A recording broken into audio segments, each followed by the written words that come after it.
নেওয়ার পরে যেহেতু সেখানে জবাই করে ফেলছে, তখন সঙ্গে সঙ্গে তারা পরিষ্কার করে। করার পরে সে মোবাইল এবং ওই যে রক্ত যেটা ছিল এটা নিজে টয়লেটের মধ্যে ফেলে দেয়। এখন নাই বাবা ওই কৃত্রিম করে দিচ্ছে, ও বাবা ছাড়া কিভাবে মানুষ হবে?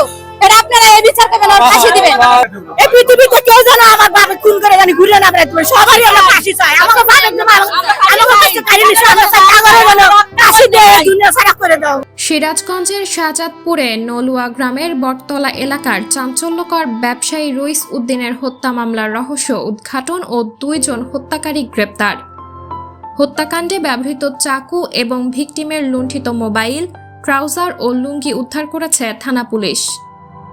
21 নভেম্বর বৃহস্পতিবার সকাল 11টার সময় শাহজাদপুর থানা পুলিশ এক প্রেস বিজ্ঞপ্তিতে এসব তথ্য দেন। আটককৃত আসামিরা হলেন শাহজাদপুর পৌর শহরের নলুয়া বটতলা গ্রামে মোহাম্মদ মামুন, পিতা আজিজ মণ্ডল এবং আসামি জয়নাল শেখ, পিতা মৃত রানু শেখ একই থানার যুগনিসহ পশ্চিমপাড়া গ্রামের, এবং তাদের দেখানো মতে টয়লেট হতে ভিকটিম রইসের ব্যবহৃত 2টি মোবাইল ফোন, আসামি মামুনের বাড়ি হতে রইসের ট্রাউজার এবং রইসের বাড়ির পাশের ডোবা হতে রক্তমাখা লুঙ্গি ও হত্যাকাণ্ডে ব্যবহৃত চাকু উদ্ধারপূর্বক জব্দ করে। জানা যায়, আসামি মোহাম্মদ মামুন ও মোহাম্মদ জয়নালকে জিজ্ঞাসাবাদে জানা গেছে মামুন পেশায় রাজমিস্ত্রি, জয়নাল ভবঘুরে টাইপের মানুষ। আসামি মামুন ও জয়নাল মাঝে মাঝে ভিকটিম মৃত রইসের দোকানে বসে আড্ডা দিত। আসামি মামুন, জয়নাল ও ভিকটিম রইস পূর্ব পরিচিত। আসামি মামুন ও জয়নালের কাছে টাকা না থাকায় তারা ব্যবসায়ী রইসের কাছে ছিনতাইয়ের পরিকল্পনা করে। সেই পরিকল্পনা মোতাবেক আসামি মামুন শাহজাদপুর থেকে একটি চাকু ক্রয় করে। এরপর ইংরেজি 3/11/2024 তারিখ রাত 10টা থেকে তারা রইসকে অনুসরণ করতে থাকে। একই তারিখ রাত আনুমানিক 10টার দিকে রইস বাড়ি যাওয়ার পরে রাত আনুমানিক 11:50 ঘটিকায় আসামি মামুন এবং জয়নাল রইসের ভাড়া বাড়িতে গিয়ে রইসকে ডাক দেন। রইস বাইরে বের হলে আসামি জয়নাল রইসকে চেপে ধরলে রইস মাটিতে পড়ে যায়।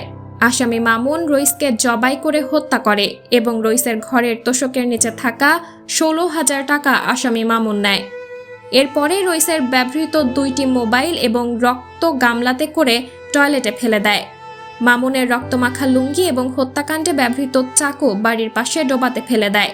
এরপর মামুন রইসের লাশ একটি বস্তার মধ্যে ঢুকিয়ে আসামি জয়নালের সহায়তায় জনৈক শফিকুলের ডোবায় ফেলে দেয়।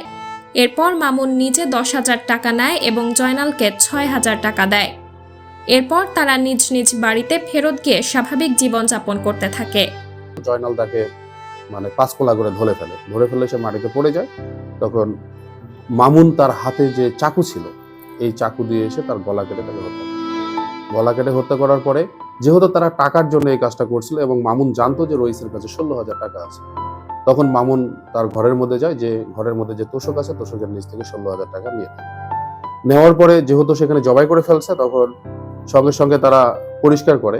করার পরে সে মোবাইল এবং ওই যে রক্ত যেটা ছিল এটা নিজে টয়লেটের মধ্যে ফেলে দেয় এবং লাশটা যেহেতু ওখানে থাকলে জানাজানি হবে, এই জন্য তারা লাশটা একটা বস্তার মধ্যে ঢুকায় জয়নালের সহায়তায়।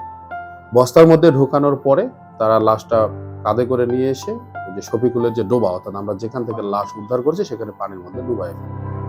সাবরিনা জলিল, সবার কথা।